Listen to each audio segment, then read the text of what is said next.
Hello everyone. तो कैसे हैं आप सब? आई होप आप सभी की स्टडीज़ अच्छी चल रही होगी। चलिए, तो यहाँ पे हम कर रहे थे crop production and management class 8 CBSE chapter 1 complete कर रहे थे।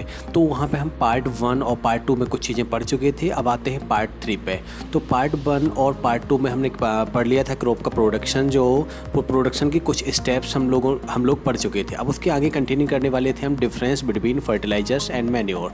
तो फर्टिलाइजर्स क्या होते हैं ये भी हम लोगों ने पढ़ा था, और मैन्योर्स क्या होते हैं वो भी हम लोगों ने पढ़ चुके थे। तो मैन्योर्स जो होते हैं वो क्या होते हैं, नेचुरल सब्सटेंसेस लाइक काउ डंक वगैरह, और जो एनिमल वेस्ट होता है उससे बनाया जाता है मैन्योर ये। और फर्टिलाइजर्स की बात करें तो फर्टिलाइजर्स जो थे वो कहाँ पे बनाए जा रहे थे, हमारे फैक्ट्रीज में। ओके, तो डिफरेंसेस की बात करते हैं तो फर्टिलाइजर्स एंड मैन्योर में डिफरेंस मेन क्या होता है, चलिए देखते हैं। पॉइंट नंबर 1 क्या है, fertilisers is an inorganic salt. Fertilisers कैसे होते हैं, इनऑर्गेनिक होते हैं, मतलब इनमें कोई कार्बन कंटेनिंग सब्सटेंस प्रेजेंट नहीं होता है। अगर बात करें मैन्योर की, मैन्योर, तो मैन्योर जो होता है is a natural substance obtain by the decomposition of cattle dung, human waste and plant residue. तो मैन्योर जो बनाया जाता है क्या, नेचुरल तरीके से नेचुरल सब्सटेंस होता है, किसके थ्रू, डिकम्पोजिशन ऑफ कैटल का, मतलब गाय का गोबर वगैरह जो होता है, ह्यूमन वेस्ट होता है, एनिमल वो प्लांट्स वेस्ट होता है, उससे क्या बनाया जाता है, मैन्योर बनाया जाता है। Fertilisers is prepared in factories. जैसा कि मैंने पहले भी बताया था कि फर्टिलाइजर्स कहाँ प्रिपेयर किए जाते हैं, फैक्ट्रीज में बनाए जाते हैं। Manure can be prepared in the field. और मैन्योर जो होता है वो क्या, गड्ढे वगैरह में या फिर कोई फील्ड वगैरह में, खेत वगैरह में डाल देते हैं। उस तरह से मैन्योर का डिकम्पोजिशन प्रोसेस के थ्रू मैन्योर का फॉर्मेशन हो जाता है। Fertilisers does not provide any humus to the soil. अब जो फर्टिलाइजर्स होते हैं वो क्या, सॉइल को ह्यूम्स प्रोवाइड नहीं करते हैं, लेकिन मैन्योर जो होते हैं वो सॉइल में ह्यूम्स प्रोवाइड करते हैं, और बहुत ही ज़्यादा अमाउंट में ह्यूम्स को प्रोवाइड करते हैं। नंबर 4 पे आ जाते हैं, fertilisers are very rich in plant nutrient like nitrogen, phosphorus and potassium. अब फर्टिलाइजर्स कहाँ बनाए जा रहे हैं, फैक्ट्रीज में बनाए जा रहे हैं, इंडस्ट्रीज में बनाए जा रहे हैं। तो वहाँ पे जिन न्यूट्रिएंट की रिक्वायरमेंट होती है किसको, प्लांट्स को, उन्हीं के बेसिस पे उनमें क्या कुछ सब्सटेंस मिक्स की जाए, लाइक नाइट्रोजन हुआ, फॉस्फोरस और पोटेशियम। लेकिन मैन्योर की बात करें तो manure is relatively less rich in plant nutrients. जिसमें क्या होते हैं, प्लांट्स के लिए जो न्यूट्रिएंट्स होते हैं वो कम होते हैं, लेकिन ये जो बेनिफिशियल होते हैं मैन्योर ज़्यादा बेनिफिशियल हो इन कंपेयर टू फर्टिलाइजर, क्योंकि ये फर्टिलिटी को क्या नहीं करते हैं, कम नहीं करते हैं मैन्योर। आगे बढ़ते हैं, एडवांटेजेस ऑफ मैन्योर। मैन्योर के क्या क्या advantages in the organic manure is considered better than fertilisers. जैसे कि आप पहले भी पढ़ते आ रहे हैं कि मैन्योर जो होता है वो क्या होता है, फर्टिलाइजर से बेटर होता है। क्यों होता है, this is because it enhance the water holding capacity of the soil. ये क्या कर देता है, मैन्योर क्या करता है, वाटर होल्डिंग कैपेसिटी को बढ़ा देता है सॉइल की। It makes the soil porous due to which exchange of gases become easy. अब सॉइल क्या हो जाता है, पोरस हो जाता है, जिसकी वजह से क्या, गैसेस का एक्सचेंज जो होता है वो इजीली हो पाता है। It increase the number of friendly microbes.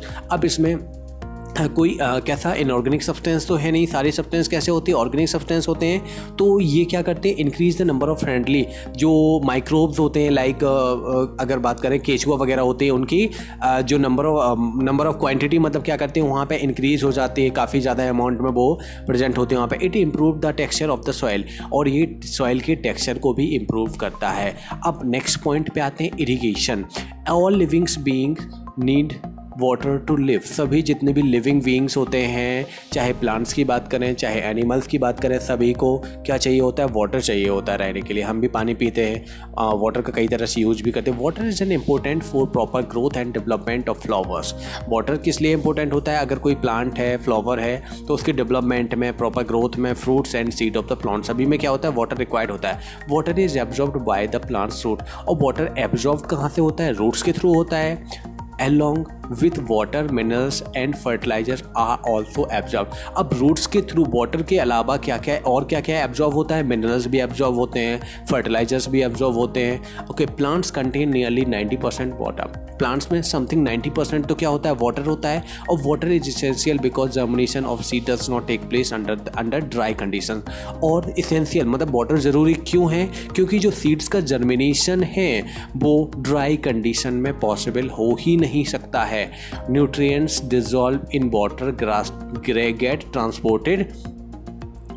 transported each part of the plant water also protect the crop from both frost and hot air currents. तो दोनों तरीके से, एक फ्रॉस्ट से भी और सेकेंड हॉट एयर से, हॉट एयर करंट से क्या करता है, बचाता है। To maintain the moisture of the soil for healthy crop growth fields have to be watered regularly. और मॉइस्चर को सॉइल में जो मॉइस्चर होता है उस मॉइस्चर को हेल्दी तरीके से, मतलब हेल्दी क्रॉप्स के, मतलब ज़्यादा अच्छा हेल्दी क्रॉप हमारा हो तो उसके लिए वाटर हमें क्या करना चाहिए, रेगुलरली देना चाहिए। The supply of water to crops at different intervals is called irrigation. तो सप्लाई ऑफ वाटर, किसकी सप्लाई, वाटर की, कहाँ पे, क्रॉप्स में, एट द डिफरेंट इंटरवल, मतलब टाइम पे जो हमारी फसल है उसको हम पानी देते रहें, उसी को क्या कहते हैं, इरिगेशन। अगर सिंपली भाषा में हिंदी में बोला जाए तो उसको क्या कहा जाता है, सिंचाई कहा जाता है, जिसमें कुआं या जहाँ भी जो भी हमारे पास अवेलेबल होता है उसके थ्रू क्या पानी की सप्लाई की जाती है एक टाइम इंटरवल्स पे। The time and frequency of irrigation varies from crop to crop. Okay, अगर टाइम की और फ्रीक्वेंसी की बात करें कि किस में कितना पानी देना है, ये क्रॉप और क्रॉप के लिए क्या होता है, सभी क्रॉप्स के लिए अलग अलग होता है। Soil to soil and season to season. और सॉइल टू सॉइल मतलब किस तरह की सॉइल में कितना पानी रिक्वायर्ड है ये भी होता है, और सीजन टू सीजन की मतलब किस सीजन में ज़्यादा पानी की रिक्वायरमेंट है, किस सीजन में कम पानी की रिक्वायरमेंट है। In summer the frequency of watering is high. तो समर सीजन में जो वाटरिंग की फ्रीक्वेंसी होती है वो कैसी होती है, हायर होती है। Why is it is so, क्यों होता है ऐसा?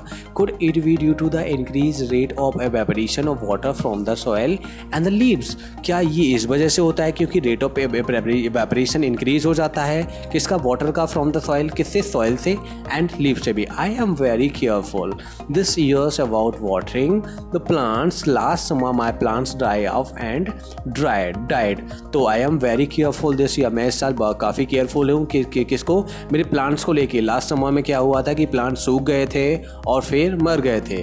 ओके, सोर्स ऑफ इरिगेशन, क्या सोर्सेस होते हैं इरिगेशन के? सोर्स ऑफ इरिगेशन वेल्स, कुएं, tubewells, pond, lakes, rivers, dams, canals, यही सब जगह से क्या आता है, पानी आता है। कहाँ के लिए, सिंचाई के लिए।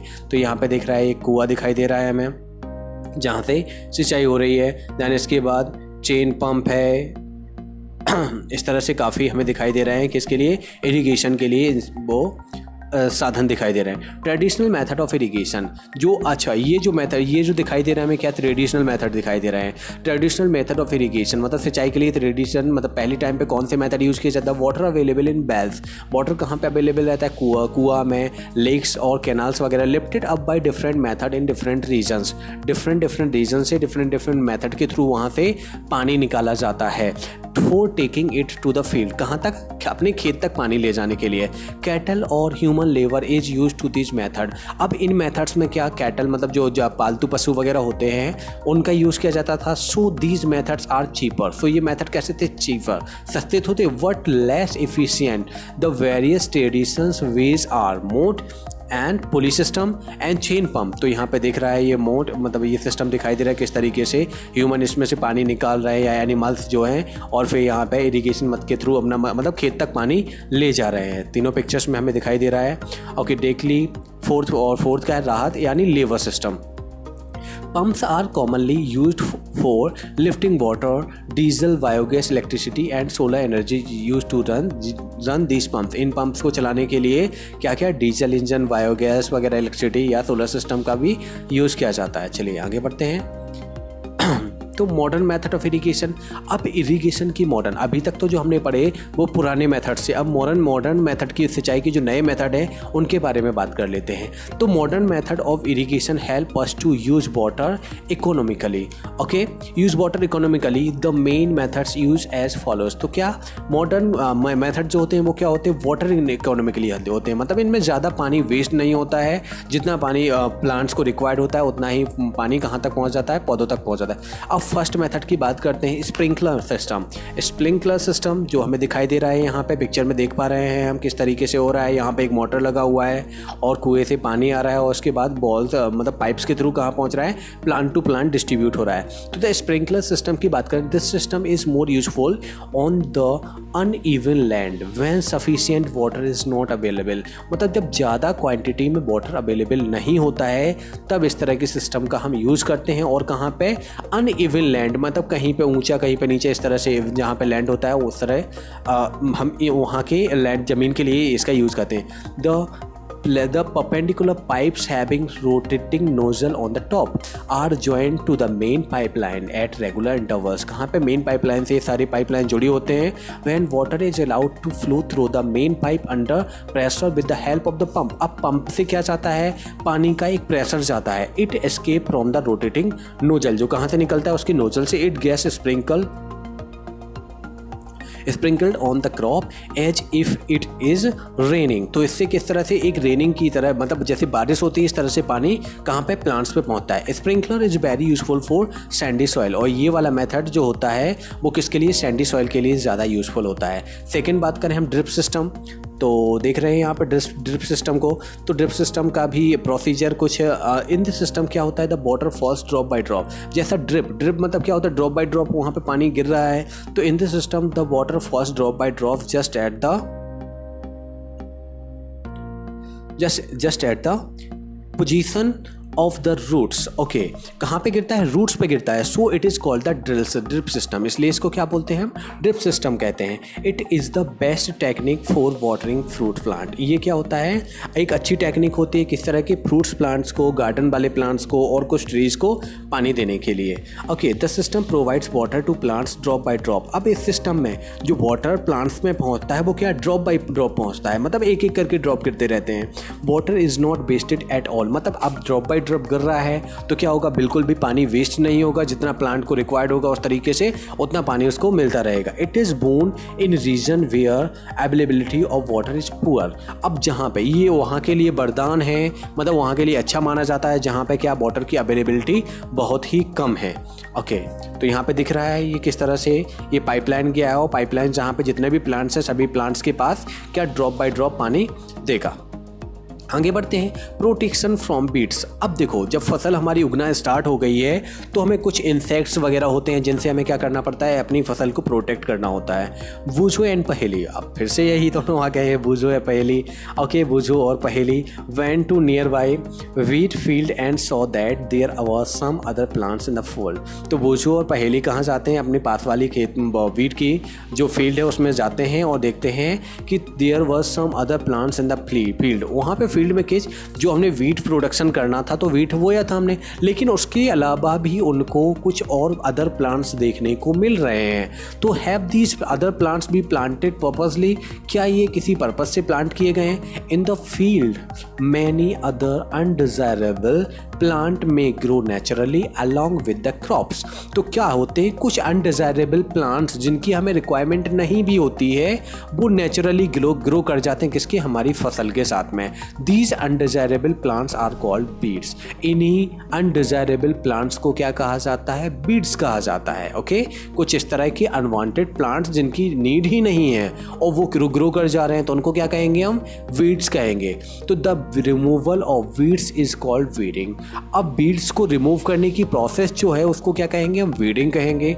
Weeding is necessary since weeds compete with the crop plant water, nutrients, space and light. Thus they affect the growth of the crop. Okay, ये क्या इफेक्ट करते हैं, जो प्लांट्स जो हम वीट वगैरह जो जिसका भी हमें प्रोडक्शन करना होता है उसकी ग्रोथ को ये अफेक्ट करते हैं. Some weeds interfere even in harvesting and may be poisonous for animals and human beings. लेकिन कुछ जो हार्वेस्टिंग के थ्रू पहुंच जाते हैं उनसे क्या, वो क्या होते हैं, पॉइजनस होते हैं एनिमल्स के लिए भी और ह्यूमन बींग्स के लिए. Farmers adopt many ways to remove weeds. Farmers जो क्या होते हैं, क्या करते हैं, काफ़ी सारे तरीके अपनाते हैं वीड्स को हटाने के लिए या उनके ग्रोथ को कंट्रोल करने के लिए. Tilling before sowing of crops help in uprooting and killing of weed. तो टिलिंग बिफोर सोइंग से पहले जो टिलिंग किया जाता है वो क्रॉप्स के लिए हेल्प करता है किसमें, uprooting and killing of weeds के लिए, which may then dry off and get mix with the soil. Okay, the best time for the removal of weeds is before they produce flower and seed. तो the best time कब होता है, सबसे अच्छा time कब माना जाता है removal of weeds, before they produce flower and seeds. अब ये फ्लावर प्रोड्यूस करें या सीड प्रोड्यूस करें, इससे ही पहले अगर हम उसको हटा दें, उन बीड्स को हटा दें, तब तो वो अच्छा है. अदरवाइज क्या होता है, जब फ्लावर्स प्रोड्यूस हो जाते हैं या मतलब उनसे सीड्स बन जाते हैं तो फिर से वही क्या करेंगे, उसी फील्ड में गिरेंगे और फिर से नेक्स्ट मतलब नेक्स्ट जो फर्स्ट क्रॉप होगी, नेक्स्ट फसल होगी, उसमें फिर से वही मतलब फिर से उगाएंगे। तो इस तरह से क्या होता है, प्रॉब्लम कंटिन्यूस बनी रहती है। Before the produce flower and seeds the manual removal including physical removal of weeds by uprooting और cutting them close to the ground. अब उन्हें क्या किया जाता है, ज़मीन से बिल्कुल किनारे से कट कर दिया जाता है। फ्रॉम टाइम टू टाइम हम क्या करते रहते हैं, काटते रहते हैं। This is done with the help of खुरपी। ओके, स्टार्टिंग में ही बुझो ने पूछा था कि मतलब ये कुछ इंस्ट्रूमेंट जो होते हैं, तो यहाँ पे खुरपी जो है वो कहाँ पे यूज़ की जाती है, खुरपी हुआ, सीड ड्रिल हुआ, और seed drill also use to uproot weeds. Okay, weeds are also controlled by using certain chemicals. अब जो बीड्स अभी हम पढ़ रहे थे क्या नेचुरल तरीके बीड्स को कंट्रोल करने के लिए, कि उनको क्या कर सकते हैं हम, टाइम टू टाइम कट कर सकते रहते हैं जब तक कि उनमें फ्लावर्स ना आ जाएं और सीड्स ये आने ही नहीं देना है हमें। लेकिन इनके लिए कुछ केमिकल मेथड्स भी अप्लाई किए जाते हैं। तो weeds are also controlled by using certain chemicals called weedicides. तो जो weedicide like 2,4-D these are sprayed in the field to kill the weeds। अब जो ये केमिकल्स होते हैं, इन केमिकल्स को कहाँ पे हम अपनी फील्ड, जो अपनी खेती होती है, अपनी फील्ड में क्या करते, स्प्रे कर देते। They do not damage the crops. ये हमारी जो फसल होती है उसको डैमेज नहीं करते हैं। The weedicides are diluted with water to the extent required and spray in the field with this sprayer। तो इसको हम किसकी सहायता से, स्प्रेयर की हेल्प से मतलब क्या करते हैं, स्प्रे करते हैं, और इसमें डाइल्यूट करने के लिए यानी इसको पतला करने के लिए हम इसमें वाटर वगैरह भी क्या कर लेते हैं, मिक्स कर लेते हैं। ओके, तो यहाँ में पिक्चर में दिखाई दे रहा है एक इंसान है, ये क्या कर रहा है अपनी मतलब ये फार्मर क्या कर रहा है, अपनी जो फील्ड है, फसल है, उसमें क्या कर रहा है, स्प्रे कर रहा है किसका, वीडिसाइड्स का। और वीडिसाइड्स क्या है, एक तरह की केमिकल्स हैं जो क्या हमारी फसल को तो नुकसान नहीं करते हैं, लेकिन जो वीडिसाइड्स होते हैं उनको खत्म कर दे। Do weedicides have any effect on the person handling the weedicide spray. क्या वीडिसाइड्स जो इफेक्ट करेंगे किसको, पर्सन को, जो weedicide spray. As already mention, क्या मेंशन किया गया, the weedicides are spray during the vegetative growth of weeds. किसकी, वेजिटेटिव ग्रोथ की, किसकी, बीड्स की। Before flowering and seed formation, कि मतलब इसमें फ्लावरिंग ना हो पाए और सीड फॉर्मेशन से पहले। स्प्रेइंग ऑफ वीडिसाइड्स में affect the health of farmers. Spraying of weedicides के जो स्प्रे किया जाता है वो किसको अफेक्ट करता है, फार्मर्स की हेल्थ को बिल्कुल अफेक्ट करेगा, क्योंकि ये क्या होते हैं, केमिकल्स होते हैं। So they should use these chemicals very carefully. इसलिए इन केमिकल्स को हमें क्या काफ़ी केयरफुल होके यूज़ करना होता है।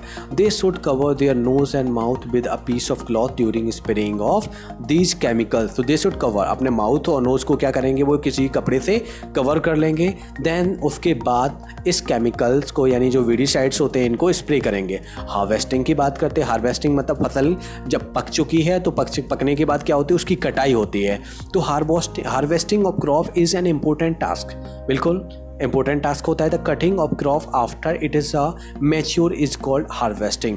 तो फसल को काटना किसके बाद, जब तक ये फसल हमारी क्या नहीं हो जाती, मैच्योर नहीं हो जाती है, पक नहीं जाती। तो फसल पकने के बाद फसल को काटना क्या कहलाता है, हार्वेस्टिंग कहलाता है।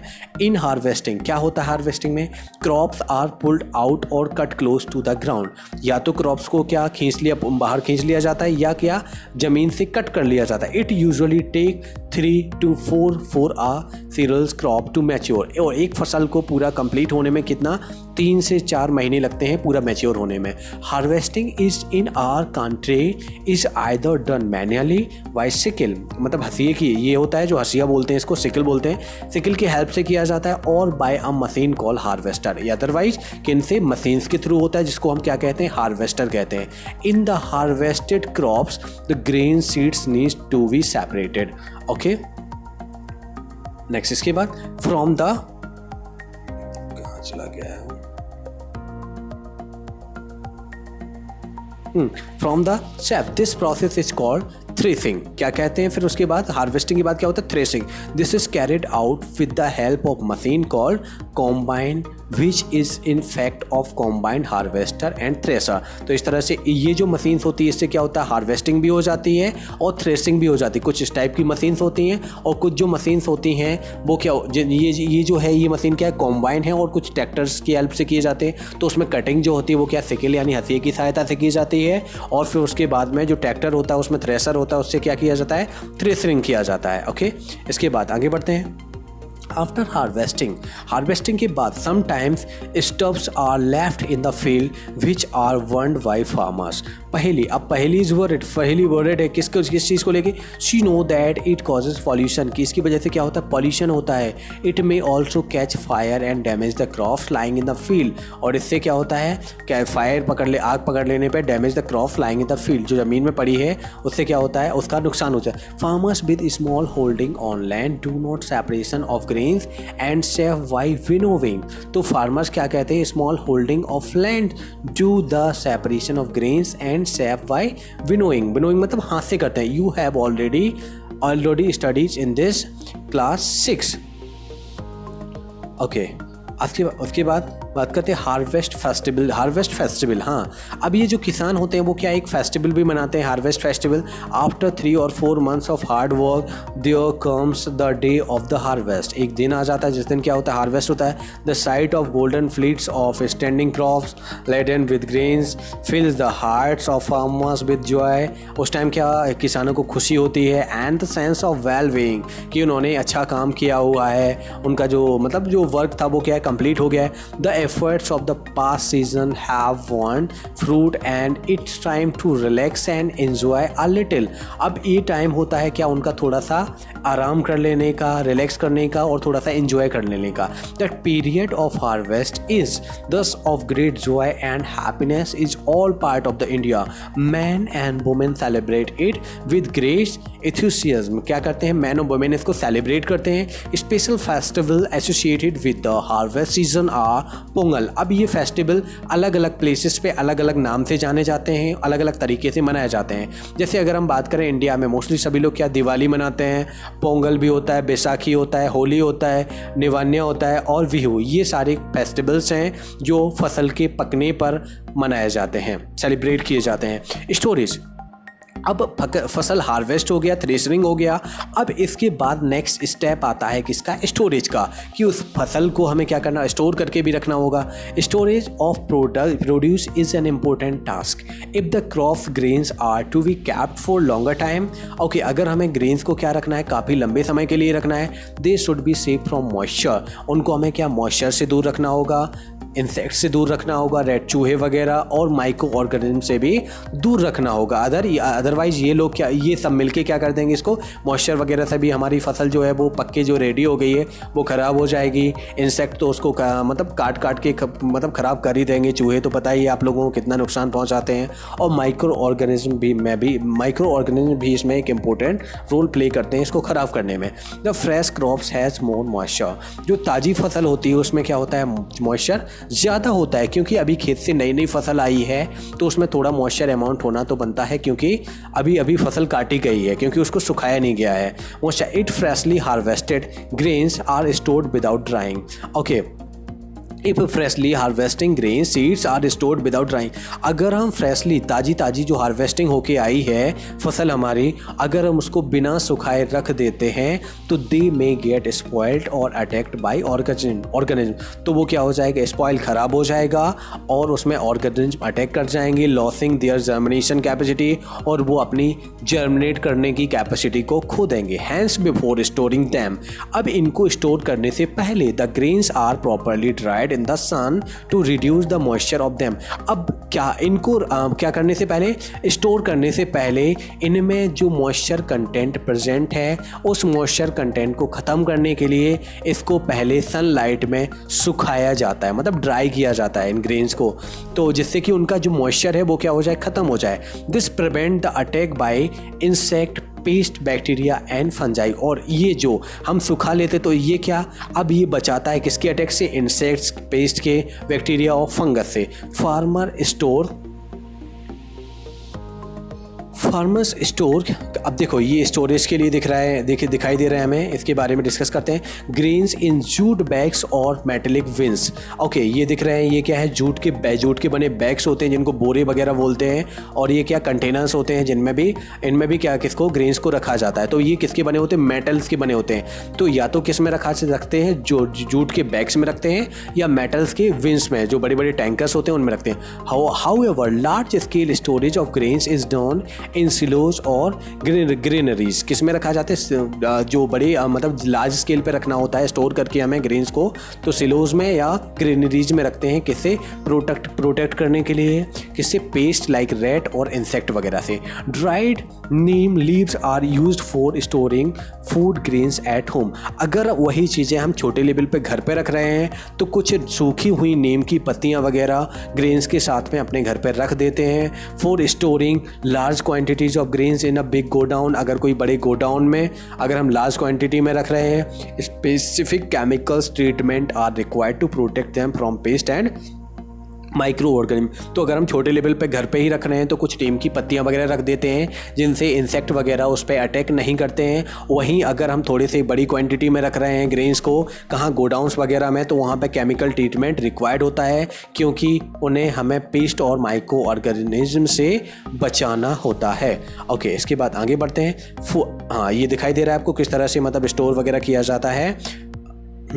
आगे बात करते हैं make the following table in your notebook. आपको अपनी नोटबुक में बनाना है कि फूड है उसका सोर्स क्या है। जैसे अगर मिल्क है तो मिल्क हमें कहाँ से मिलता है? काऊ से, बफेलो से, सी गॉट, सी कैमल, ओके, मतलब फीमेल गॉट और फीमेल कैमल से मिलता है। इसी तरह आप अपना कोई भी फूड ले सकते हैं और फूड किस सोर्स के थ्रू मिल रहा है वहाँ पे इस चार्ट में आप लिख सकते हैं। आफ्टर कंप्लीटिंग दिस टेबल को कंप्लीट करने के बाद you must have seen that. आपने क्या देखा? Like plants, animals also provide us with different kinds of food। like plants और animals भी हमें क्या बहुत different types के फूड प्रोवाइड करते हैं। many people living in the coastal area, जो काफ़ी लोग कहाँ पे रहते हैं? कोस्टल एरिया में रहते हैं। consume fish as major part of their diet, वो अपनी डाइट में ज़्यादातर क्या लेते हैं? फिश को कंज्यूम करते हैं। in the previous classes you have learned about the food that we obtain from plant. Okay, previous class में भी हम लोगों ने पढ़ा हुआ है कि फूड जो हमें किससे मिलता है? प्लांट से मिलता है। We have just seen that the process of crops production involves a number of steps like selection of seed, sowing similarly animals reared at home और in farms have to be provided with proper food, shelter and care. तो जो animals वगैरह भी हम क्या करते हैं? Rear करते हैं घर पे या फार्म्स में, तो उन्हें भी हम प्रॉपर फूड देते हैं, शेल्टर देते हैं और उनका प्रॉपर केयर करते हैं। When this is done on the large scale, और अगर यही चीज़ें मतलब एनिमल्स वगैरह की देखभाल मतलब रियरिंग वगैरह हम लार्ज स्केल, एक बड़े स्केल पे करते हैं तो उसको कहा जाता है animal husbandry. Fish is good for health. Fish हमारी हेल्थ के लिए अच्छी होती है। वी गेट COD यानी code liver oil from fish which is rich in vitamin D। तो जिससे हमें क्या मिलती है? लिवर ऑयल से हमें विटामिन D मिलता है। ओके, इसके बाद कीवर्ड्स की बात करें तो क्या कीवर्ड्स में? Agriculture practices, animal husbandry, crops, fertilizers, granaries, harvesting, irrigation, kharif, manure, floor, rabi, seeds, silos, chewing, storage, threshing, weeds, weeding, winnowing, ये सारे टर्म्स हम लोग क्लियर कर चुके हैं। ओके, तो ये जो था हम 3 पार्ट्स में अपना चैप्टर जो है क्या क्लास 8 का NCERT का crop production and management complete कर चुके हैं। इसको हमने लाइन बाय लाइन कंप्लीट किया हुआ है। ये पार्ट 3 था। अगर आप लोगों ने पार्ट 1 और पार्ट 2 कंप्लीट नहीं किया है तो पहले जाके आप पार्ट 1 और पार्ट 2 देखें, उसके बाद पार्ट 3 को कंटिन्यू करें। ओके, इसके बाद आपके जो क्वेरीज रहते हैं, कुछ क्वेश्चंस अगर आपको मतलब किन्हीं क्वेश्चंस में डाउट है या कोई चीज़ें आपको समझ में नहीं आई हैं तो प्लीज़ आप मुझे वो कमेंट सेक्शन में भेजिए, देन मैं उसको आगे आपको समझाने की कोशिश करूँगा। और वीडियो अगर आपको अच्छा लगता है तो वीडियो को लाइक कीजिए और अपने दोस्तों में भी शेयर कीजिए जिससे वो भी इसका बेनिफिट ले सकें। और अगर अभी तक आप लोगों ने चैनल को सब्सक्राइब नहीं किया है तो चैनल को सब्सक्राइब कर लीजिए। Thank you.